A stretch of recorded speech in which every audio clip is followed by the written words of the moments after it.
Welcome, dancers. Welcome. Mr. Elisha here. Okay, came across another interesting one. Okay, this one definitely caught my attention.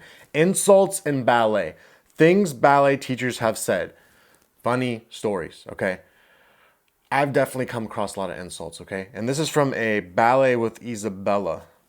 I don't know a ballet with Isabella. I don't know where she's from, where she dances, whatever. But I want to watch this. Let's get straight into it. Let's get into this video. Again, this video is a little bit comical, but also, She's I don't know, British. you may find these funny, you may find these just disturbing. These are things British, that UK-ish? teachers used to say to me UK-ish. over the years, like little insults in class. Now, I have quite a thick skin. I like to think so anyway. But a lot of these things... When you're a pre-professional student, you're going to be a professional. Yes, you have to have a thick skin, okay? Even if your teachers are not mean or insulting, you still got to have a thick skin. It just is what it is. It's very subjective. You're in a freaking bathing suit all the time, okay? You got to have a thick skin. time probably were quite harsh. And I have spoken to a lot of the insults were obviously said to me in Russian. And I have spoken to some Russian friends who were, fluent English and said, the teacher would call me this, and they go, oh my God, that is so offensive. That is so offensive. But obviously, because it was another language being said to me, I probably didn't find it as offensive as it actually is. Cowardly, okay? From what I'm picking up, she's from the UK. She either had Russian teachers that were speaking Russian, which wouldn't make sense. She probably was in Russia. That would make the most sense. And the teachers were insulting her in a language that she didn't even understand. That's just cowardly. Because it's not my language. I knew what it meant, but it... Just say it to your face in English, right? If you have something to say it to my face. It didn't bother me so much. Let's see what you guys think. So let's go back to the Royal Ballet School for a sec. The Royal Ballet School was, let's say, a little bit more subtle with... Okay, so she was in the Royal Ballet School. It's one of the top ballet academies in the entire world. One of the top ballet companies in the entire world. Royal Ballet in Covent Garden. Way that they gave their insults. It was a little bit more passive aggressive, a little bit mind gamey, which, if you know anything about the Royal Ballet School or people went to the Royal Ballet School, do comment down below because I'd love to hear your experience with it as well. Some people have a great time. I always like to disclose that. Some people have a not so great time and some people will have a horrendous time. I definitely didn't have a great time. There was one occasion when one of the teachers said that, my... That's to say, a lot of the girls that I dance with, San Francisco Ballet School, SAB, all the ones, there's those that did not have a great time at all. And that is for a fact. I think at the end of the day, it was for them though, it was. But it's sometimes certain teachers exhibit a certain level of cruelty that's just wrong. Like, you just don't treat other humans that way. And the way they treat people and talk to people and look down on them, I mean, obviously it's deeply rooted in their own insecurities, right? However, no excuse for that. First of all, I understand it comes from the old school, but I think it has something to do with a power trip, a power dynamic. I think it also has to do with making them feel good in themselves by putting other people down in some sick way. Like, that's the only thing I could say. They looked like boats. And what was happening was my feet were growing really quick. And so I couldn't keep up. As you guys know, in some of my previous videos I've mentioned, I was buying new point shoes left, right and centre. I bought these shoes which were a little bit bigger so that I could, hopefully grow into them and have a bit more just room with my feet. But she said my feet look like boats, and we had a show coming up. This is funny. We were actually at the Vaganova on an exchange. Yeah, girls don't like that when you talk about their feet like that. She said her foot look like boats. That's crazy. And we That's were crazy. Tarantella, which I actually feet looking like boats is crazy. It was crazy. embarrassing. Like, all of us were like, wow, they barely clapped. Because obviously the Vaganova school is so good at character. It's just like, yum ba-dum ba-dum ba-dum ba-dum. Hey. I know the performance from all of us would have been just extremely flat and just not, and it wasn't that great a piece anyway. One of the upper school students was there with us, and she had much smaller feet, and the teacher, I'm not going to name the teacher, but the teacher said, oh, name her. Wear her shoes, put them on. And I was like, trying to put them on, and they were definitely 2 sizes too small. And I was like shoving them on, and I was like, they're a bit small. Like, when you can feel your bones like pushing back into themselves. But she's like, you'll wear those. You'll wear them.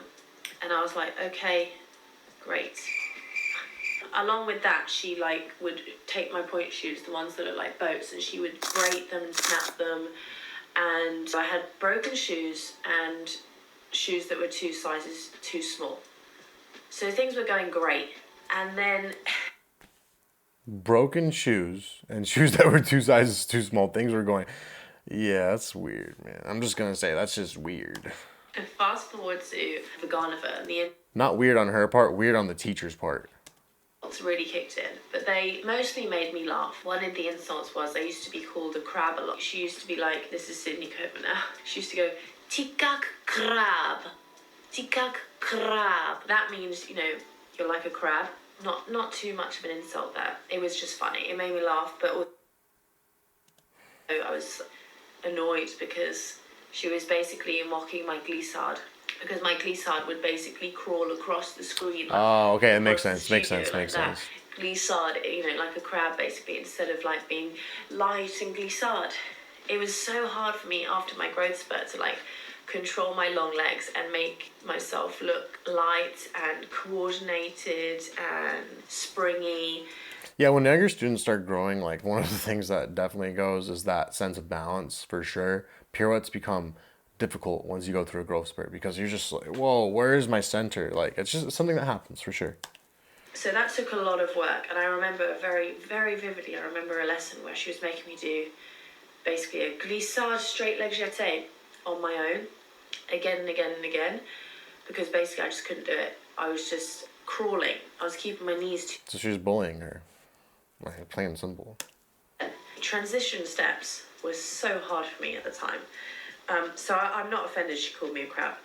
One of the other things she used to say to me was, she'd be like, did you come out of your mother's womb turned in? Huh? Did you come out like this? Huh? Which, again, was quite a shocking image to be given to me. But basically, yeah, she was... These ballet teachers are straight up tripping, dude. I don't know what kind of drugs they be on. She was saying that I was turned in, and I said, I don't think so. I'll ask her. And I say to my mum all the time, Mum, why didn't you stretch me? Why didn't you make me flexible? You know, when I came out of your womb, why didn't you stretch me and put me in frogs 24/7 as well as box splits? Huh? Make my life more simple. I was too busy being a And then baby. common things we used to be called. You're useless, which in Russian was bестolkovaya. And so I've spoken to Russians, so maybe if there's any Russians watching, apparently that's really offensive. And I just... Well, I'd say in English it's pretty offensive too. Like you just tell someone you're useless. Like, what the heck is that? What the heck is that? Man. I mean, I'm starting to think I'm glad that I got kicked off that Russia trip back in the ABT days, you know what I'm saying? That meant, you know, useless, like you're useless, but the next minute, you know, she'd say, umnitsa, which means clever girl. It was definitely a ride of emotions every day. That definitely sounds like a ride of Sometimes, you know, emotions. Russians Straight would tripping. cry and leave the room. They were very upset. It got to them a lot. Dude, I'm gonna tell you straight up, and I'll use names because I don't care. Mr. DeVita from ABT, I pissed him off, okay? He did not speak to me for, I want to say like 6 months. Like just didn't acknowledge me, didn't speak to me, nothing. I pissed him off one time, and he just did not acknowledge my presence whatsoever. Never looked at me, never spoke to me, never talked to me, nothing, okay? Take that one for a gander.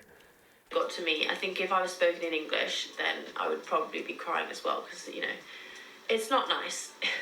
It's not nice, but somehow we just deal with it, and it's just part of the journey. Obviously, part of everything I do now with a dancer's mindset and how I teach people, I'll never say to someone you're useless or... Yeah, absolutely not. That's just... anything like that. But what's the point in telling someone they're useless, right? There's no point in that. There's no point in that. No need for it. It's kind of an old school thing. But I'll happily be honest. I'll happily make jokes, you know, but in a sort of light-hearted way. You have to make jokes in a lighthearted way. It keeps the class engaged. It makes the class happy. It's funny. There's banter back and forth. That's cool. Yeah. In an honest way. Because it's no good either saying, yeah, that's fine, that's good, especially if it's not fine, you know. But it's also not good, you know, stepping on someone's self-esteem and saying they're useless or anything. I was lucky that you know, I did have quite a thick skin, so I could deal with them. A lot of people can't, and a lot of people get very, very upset, which is only natural. So Only natural, yeah. And she brings up a good point on that previous point, which is you don't want to tell someone, oh, that's good, that's great, when they're not doing good, right? But on the flip side, obviously you don't want to hurt their self-esteem. It's important to just keep it real in the ballet class, you know? That's what it is. although this is quite a comical, you know, quite comical looking back now, you know, it does portray a sort of time of life that for me seems quite old-fashioned now, you know. Like, I don't think that needs to happen It's at the all. old school, the old But school. these are the kinds of things that would be said to us all the time. I think things that would be said to us all the time. I think things can change a little bit, and they are changing. But I do think honesty is the best policy. It's just how you deliver that. She definitely has a good point there. Honesty is a very good policy at all times. And yeah, you definitely don't want to tell someone, oh, good, good, but it's not actually good. Like, that's just a disservice to them. So, a good point here. Really important. It's just how you deliver it, really. Despite all this, I did really love my teacher. I thought she was very motivating, and she really instilled that fire in me, albeit with a few insults here and there. And, you know, people would say, like the pianist would say, have patience, you can do it. So I really took that to heart. That's what I'm talking about. Shout out to the pianists. The pianists are the very best. They're the ones that are always in your corner, the ones that see all the BS going on, the ones that always motivate you the most and give you words of encouragement. The pianists, they're always sticking around. Shout out to all the pianists. They're always there in your corner, quite literally. And if you're an adult ballet dancer, you never had a class with a pianist, let me tell you. Traditional ballet classes and all the ballet academies, the big ones at least, usually have a live pianist playing the music for you, not, just, the teacher playing it off a phone or a CD player. Signed up for. I knew it would be intense. I knew it would be tough, and it was. But yeah, those are some of the insults that were said to me. One that really sticks out, which is horrendous. And it wasn't horrendous. Said to me, it was said to a friend of mine, which I think was really not called for. But basically, there was this really famous teacher. She's died now. She was actually the owner of the Princess Grace School, Marika Besabrasova. She knew Nureyev, and I was actually offered a place at Princess Grace prior to Vaganova, but I chose Vaganova, and she said, you're making a mistake. I think she was upset that I chose Vaganova, but who can turn down Vaganova, right? But I was there for the summer intensive prior to going to Vaganova, and she used to be carried up the stairs, because there was no lift. She used to be carried up the stairs in this big armchair with her long fingers like this, and the boys would carry her up in her armchair. Amazing woman. But you're telling me Basa Grasovnova was sitting in an armchair and having the boys of the ballet class carry her up the stairs? That's wild. That's crazy. That's a different level of ish. Like, I mean, I ain't even heard nothing like that. That's wild. She used to ask me, she used to say crazy to the class, and I'll do another video about this another time if you're interested. Comment down below, because this was a whole experience in itself. But she went, so, where are your lungs? Where are your lungs? And I said, I was like, is this a trick question? So I went, here. She was like, that was better than the last boy. He said they were down here. And I was like, okay. And then she said, before a combination, do we breathe in or out first? And I said, well, in. She went, no, out. So what? So I was standing in fifth, and I was like, okay, so if I can't breathe in first, then... And I was like, she must mean breathe in. She must not be counting that. Start of the combination. Like, you can't just breathe out. But anyway, the insult she said was not to me, but it was to my friend. I won't name her either. It's too embarrassing. But she said, your popo is like a milkshake. Like this. I mean, that's terrible, isn't it?